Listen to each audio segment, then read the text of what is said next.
Pripun Mbak Nisa kabare? Ngaturaken Luceng Dalu Sugeng Dalu, macane Yulimbo Pak Yoyo. Nggih. Kang kula hormati, kula tresnani. Pripun? Kula hormati, kula tresnani. Sampeyan muni tresnani jare kuwi iso teles dhewe lho, Mbak. Ya kaya grogi ngoten lho sampeyan. Terus jenengane saya tambah yuswane kok ngibarate kaya emas ni malah kaya sinangkling kaya digosok sareng mencorong mawa cahya utabi. Munar ngono ta Lisa. Oh gitu, oh iya. Maksudnya Tresna itu kan sebagai sosok seniman yang dalang, sing tak puja-puja, tak idolakan, ora Tresna sing kaya ngono gitu loh. Jadi emang mungkin sinarnya itu mempergobar pedot. Aku ki lho rumono el. Wah, iki buka sih yo sumunar mawa cahya lho ya niki. Aku ki lho ning omah dadi bojone meli 12 taun. Ora tau lho dilem-lem kaya awakmu el. Piye? Masa to, Bu? Masa gak pernah dilem to, Bu? Enggak. Malah melem awakmu lho. Jane ya buka sih. Ngaten lho, Pak. Menurut saya itu pendapat yang salah. Bukesi rendalem ya tak lem. Ning panjenengan iso ora krasa. Malah menurut saya mereka iki mbiyen bar umroh to. Dadi sithik akeh ngerti basa Arab. Lah, jebul wong Arab kuwi, wong lanang ngelem karo bojone sing putih kemerah-merahan iki lindang piye? Ya Humairah.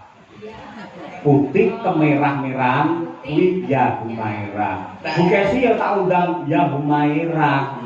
Ora mungkin pengen tak undang Hajar Aswad ora mungkin. Ini kan berarti menunjukkan rasa tresno nih. Rasa tresno kuwi mau digambarne kena saka apa wae. Nah, seladine audio awake dhewe yen belen bengi iki ya kaya iki kepenak. Nah, kandhane. Iki jenenge enek kanca-kanca YouTube Mas. Yen belen manggone kepenak tek kono ditata ya bencik manggone. Menika sidenipun Madangkara mawi biru mawi petah tata nggih penak sawah. Penak Sawah nggih penak. Kula Pak Cahyo Putati iki yen ngendikane kalih bojo mesti kepenak supaya rumah tanggane sakinah mawaddah warahmah. Lah iki pertanyaane siji. Apa Mas? Kowe kapan? Iki lho, tani dalan lengkap kuwi sing jenenge tresno karo jodoh kuwi kudu dibedakake. Wong nek umur sakmene nek diomongi ora payu-payu engko selak tuwek, engko selak dadi perawan tuwa. Aja iki berarti wong lagi golek jati dirine.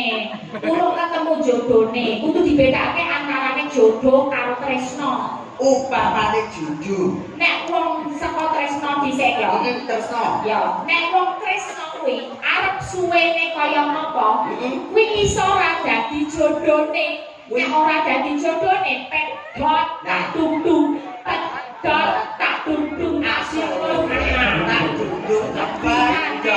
Tapi nek jenenge tresno arep kaya ngapa paribasane esuk sore dolan esuk sore mlebu sak mobil yen dijojone kuwi bakal pedhot dung-dung asut lupe. Yo, Iki tresno bedane karo jodoh. Jodoh Arep kok diawali maune ora tresno mung dijodohke karo wong tuwa utawa misale ketemu langsung sret ning ati. Wah, kaya-kaya iki ana sinar sing bakal dadi jodohku. Lah kuwi diwiwiti saka barengan engko tuwuhe rasa tresno nek wis dadi siji. Kaya dulure dhewe sing manggon ning mriki bengi iki temu wakyune jodoh, wakyune katentrem. Nah, iso muga-muga jogo dadi tresno, dadi yo jodoh. Ora nggih tak tundung. Ora. Sing kan sing mau. Ora tak khusus seniman. Oh, iki kita tak tundung waden. Maksudjon.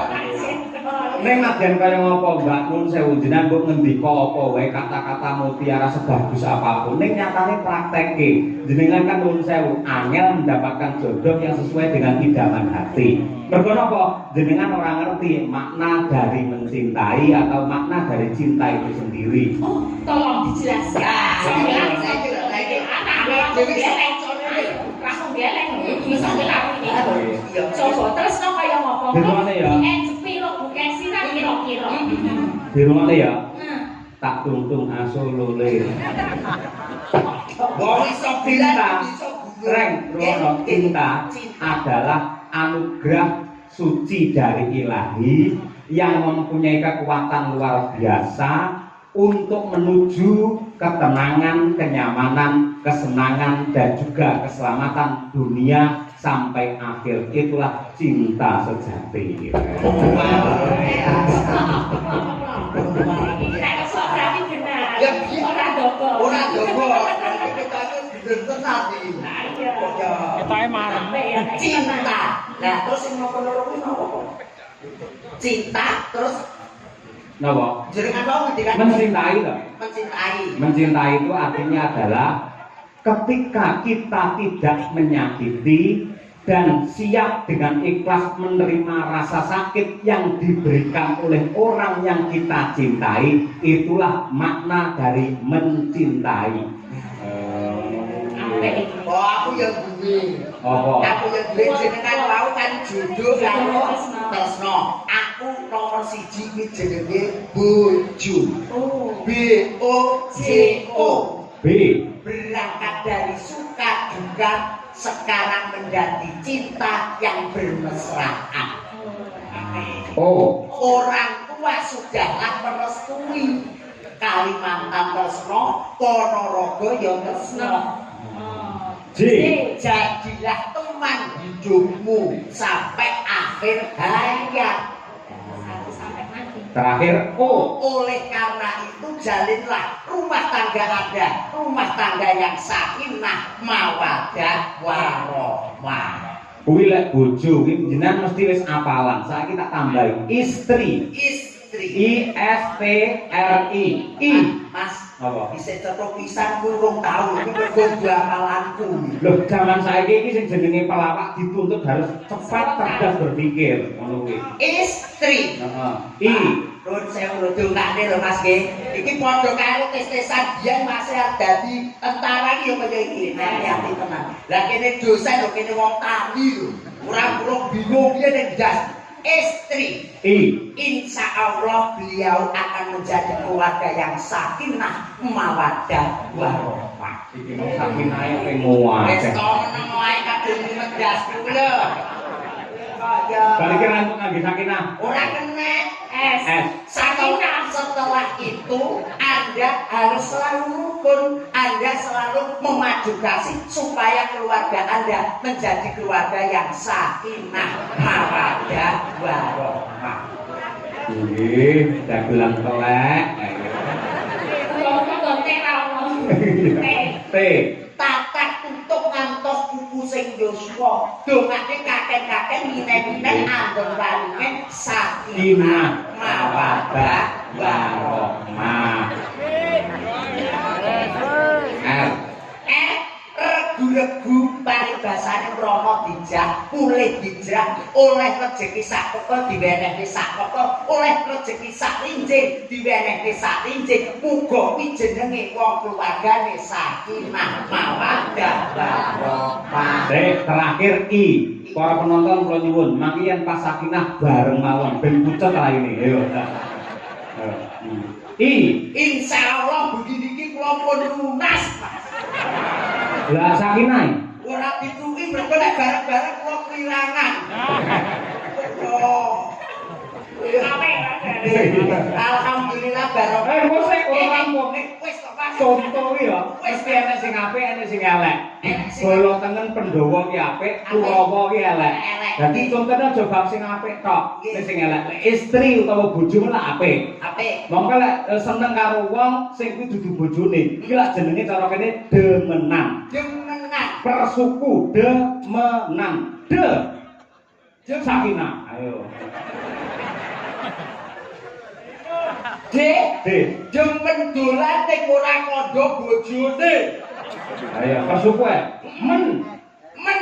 Mendak tinggal yasinan bae kok wis do nduk.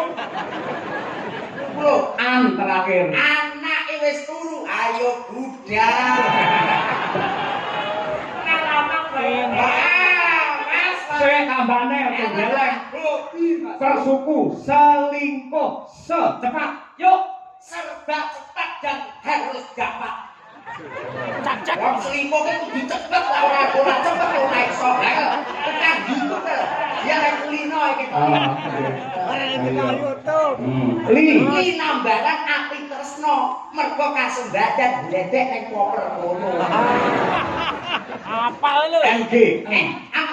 Ngendikane Prawinase sing penting ora konangan, ora dosa. Terakhir kok. Kok ya kok. Ye. Kok lek konangan lho Mas, hati-hati. Kok konangan piye? Lah ya kok iki luwane lho Mas kok iki. Wah kudu iso. Lek ora iso tarik kembali ayo. Kok niku tegese ora kena ampuh karo bojone. Kulino mbolo ben aja ngerti awake dhewe nek hubungane. Wes dadi. Lah ora kulino piye wong ngene hobi. Hobi sadate. Oh biyen coba ning sik buka sapa sing cek pisanan. kowe. Lho jenengan. Dapurmu kowe sembayari aku ngono lho. Alah kula nggih jalan direntok.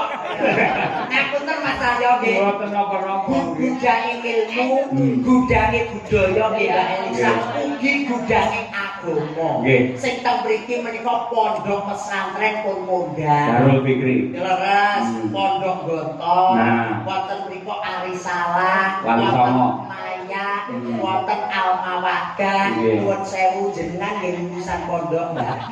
Aku Kristen. Kowe langsung ngobong wis. Mbok lu nggih ngomong piye malah ngobong. Sakit guys setelan lho. Aku mau mudeng tenan.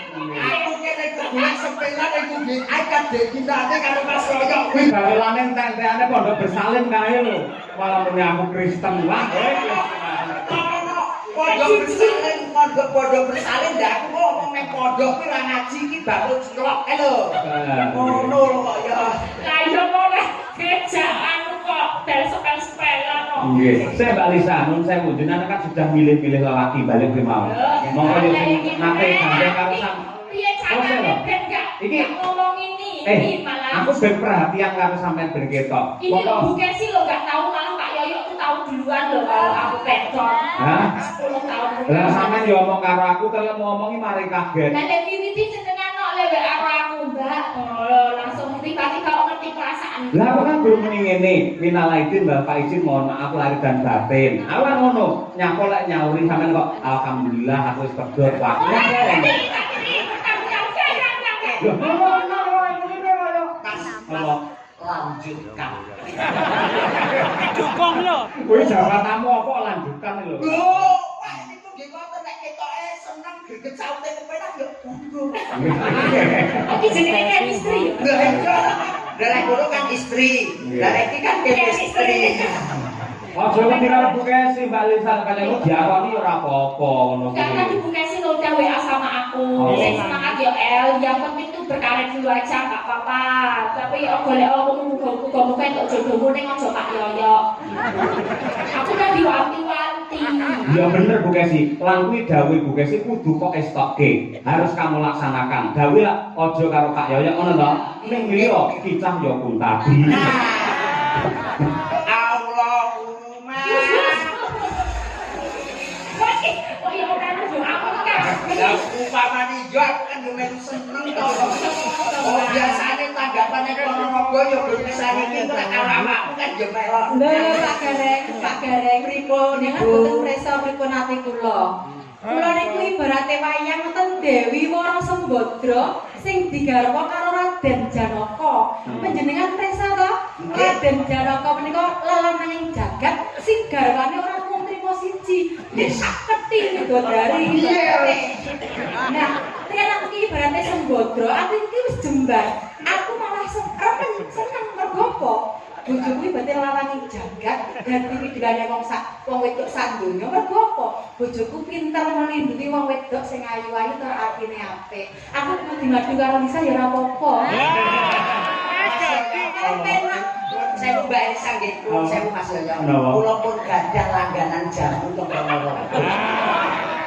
Lambemu aku sing enom ora perlu ngono kuwi. Lah terus ngangge apa? Ora nggih apa-apa ngene iki sing bakoh padane awakmu. Aku.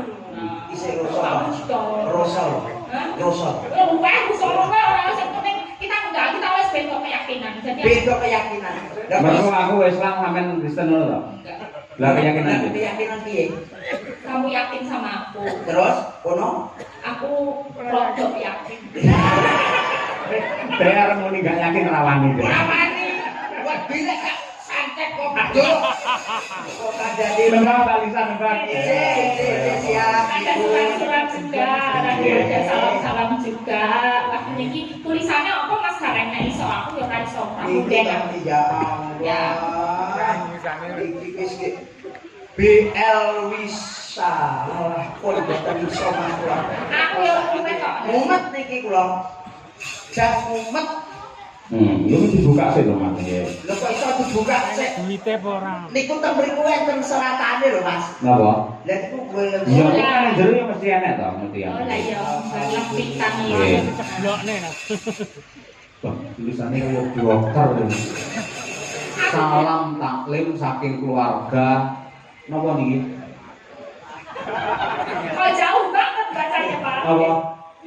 Jauh banget kok ini. Lah wis tuwa pancene maca ya ado. Oh, lagi 2 menit wis kleru. Wis Jere kuat sik kono wis tuwa. Nggih. Saking napa niki Pak? Tatung Mbah Disan nggih.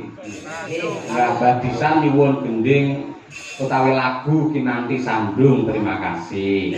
Sange sandung. Ini wonten saking balong Pak Samidi menika nyuwun tembang kangen. Nggih, lajeng wonten Wonogiri Pak Prastoto ini dari Caksi Lover dan EFC Memanto Senggol dong. Minta podang kuning. Nggih, mungkin dipun aturaken sedaya. Enggak. Anu Mbak Lisa nyuwun kadung Trisno dhisik diaturake marang mempelai berdua. Nek nangis namun piye? Yo ora. Ngopo kadung tresno kok nangis? Kadung tresno yo berdua kok ora jodone. Ya tak dundu. Aku mau begini mau gede curhat Elisabeth. Tak dundu. Nggih. Dibawani monggo bawani napa